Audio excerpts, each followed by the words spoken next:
Good morning, ladies and gentlemen, or good evening, it depends where you are. Today we are talking about Canon EOS RP, and you may say, Sputnik, what are you talking about? You're a Sony guy. No, I am not a Sony guy, okay? I do like other brands, and today I have this RP. I've been playing with it, and initially I'll be totally honest with you. Initially, when I saw the menu, the options for videographers, I was like, I'm not gonna review this camera. But then I gave it a chance, I started to play with it, and I was positively surprised because this is cheap camera that offers a lot of possibilities. So let's dig in deep, let's do a deep dive into this camera, what it can and what it cannot do. So first of all, ergonomically, I just want to focus on the most important things, not on the things that I don't think are important. So what is important to me is the grip. Grip is pretty cool. It's pretty, It's pretty okay. It stays in your hand. It could be a little bit thicker, but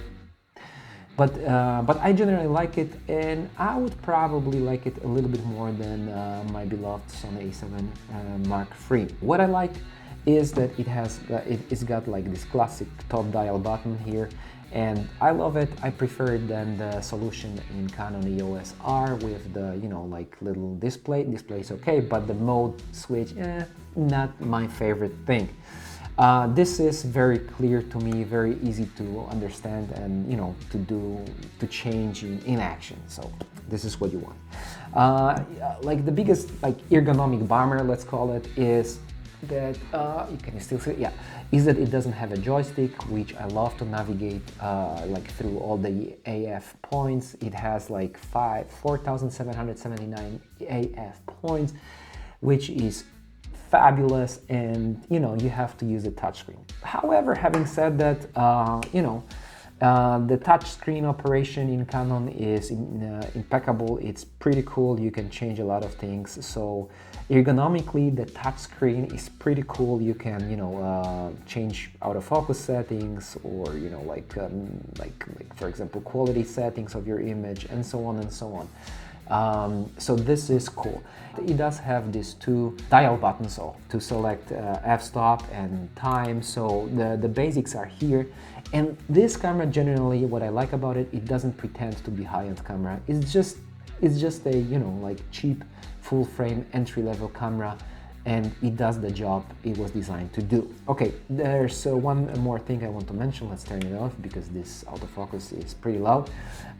Is the battery, that it's unfortunately a little bit small, so you can go 260 to 280 pictures on one battery charge. You have SD slot here on the bottom, which is known from semi-professional or amateur cameras. And that's okay to me. It doesn't really matter to me that much. One of the things that I like about this Canon is all the connectivity. You have HDMI, you have USB, you have microphone input, jack input, and you have the headphone input and the remote control, this thing. When it comes to USB-C, I love the fact that it's USB-C itself, but I love also the fact that you can charge this camera through USB-C, which is something not very usual with Canons. So this is big plus because the small battery is compensated by the possibility to charge with power bank or your phone charger, basically. Okay, let's go to autofocus. So dual pixel CMOS AF is pretty good. It's really okay. It's in photography mode, I have no complaints. It's usually exactly there where you want it to have. You have also the touch screen possibility, so you touch the point where you want the focus to be, and it immediately focuses on the object, on your subject, and shoots the photo, which is pretty cool, and I like it. It's not the best autofocus out there for sure, but it does the job. The only bummer to me here is that in 4K the face autofocus does not work, so it's not that great when you shoot 4K. But I would say, straight out of the gate, it's mainly photo camera with option with some options for videographers. Let's go further.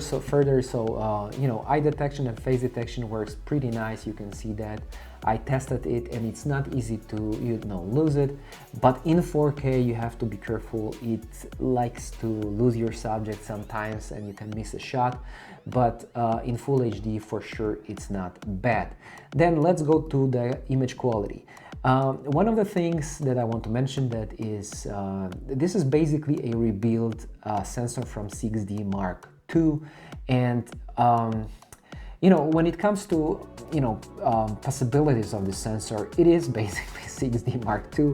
They rebuilt it just to fit into, you know, mirrorless systems. So they had to redesign it somehow, but, you know, when it comes to tonal range, dynamic range of this camera, it is okay, but it's not the best out there. So Sony will offer more for sure. But it doesn't mean it's bad, you know, honestly. Like, look at the pictures here, it's not bad. So dynamic range would not be like some issue for me. One of the things I love about this camera are the colors straight out of the, you know, like of the box. So you just take the photo and you can look at the JPEG I took like a couple days ago, and it looks really good straight out of the camera. I like it. You don't even have to process sometimes. Those photos look good. So this is something I like. And I'm not saying this is the most faithful type of colors out there. Yeah, you know, you can argue if Sony is more faithful. I just like it. It's visually appealing to me, but that's just my opinion, okay? The white balance is pretty okay. It's you have the white priority option in this camera, which is pretty cool. The only thing that I consider a downside when it comes to photo is that on higher ISOs, when you want to process, you know, pictures that were taken in, you know, low light conditions, when you drag the shadow, you know, slider up, you can see a lot of noise there, and this was a pain when it comes to, you know, like Canon sensors for many years, and one of the reasons I switched to Sony, honestly.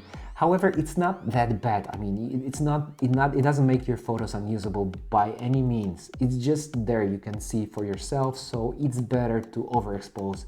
So just knowing your equipment is the key here. So you know that in some circumstances it's better to overexpose.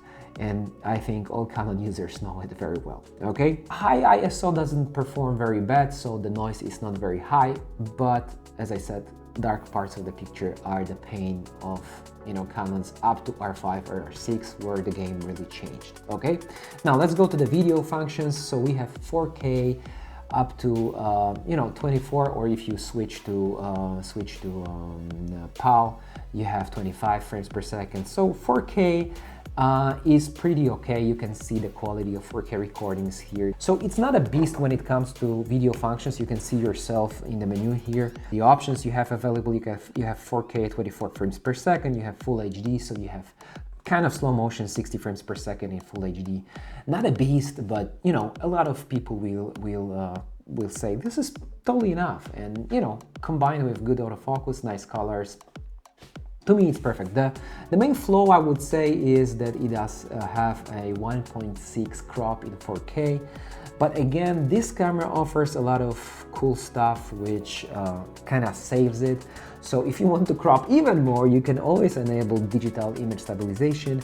What it doesn't have is, you know, like the sensor stabilization, but what it does have is image stabilization, which I like. It's a good option. So when it's enabled or even enhanced, when it crops even more, then it's you know, the videos are pretty stable. I was testing it with 50mm without any stabilization, and 50mm is not normally used for handheld shots in video. However, you can see for yourself that it doesn't look bad. To sum up, because I don't want to talk too much about this camera, you can you know, see for yourself. It's a cheap entry-level full-frame Canon camera, which gives you an access to RF lenses that are a little bit expensive. However, having said that, their Canon knows about it, and they start to work on some cheaper lenses like this 50mm that I have on, 1.8, super lightweight with cool function, like you can switch between focus and control. And what control does, you can program your this ring here to, for example, set f-stop or shutter speed for you. Which brings me to the point that if you want to enter Canon RF system, then this is a great way to go, because you will save some bucks, you can spend more on lenses, and you get a lot of functions that people do not talk a lot about. The other thing that I wanted to point is that the audio quality of this camera is pretty nice. I did some tests so that you can see right now that built-in preamps, like for the cheap camera, are not bad. When you set your audio quality to manual, your audio recording to manual, and you go down with loudness and go up with microphone gain, you can get some nice results. Here are the tests. Comica microphone, the shotgun microphone that I'm using right now, is its gain is set to maximum. So now you have general idea how does the preamp sound. I hope it helps to for you to know if the sound from that camera is good or not. I will listen to it myself. I don't know yet how that sounds. Okay, so those were the tests of the audio quality. So now I promise this is the last some of the last words. Nice colors, not bad ergonomics, with one little bummer, lack of joystick, makes this camera pretty nice choice for people that want to save some money. There are some extra options that you have, like you can set your bulb timer to any length you want, so you don't need a remote shutter release, which is great. So if you are into long exposure photography, you can enjoy that. You have time lapse that will make like a ready-made 4K time lapse video for you, which is very useful, so you don't have to spend a lot of time in post-productions if you want time-lapse in your video. You have like pretty rich HDR mode.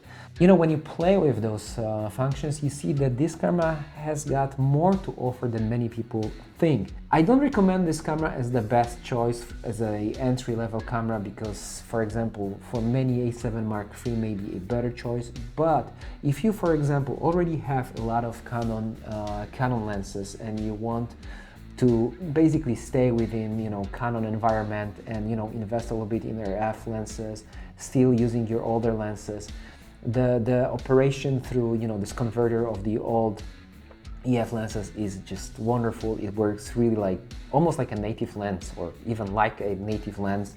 So this is definitely something worth considering. So you save on the body, you can spend more on lenses.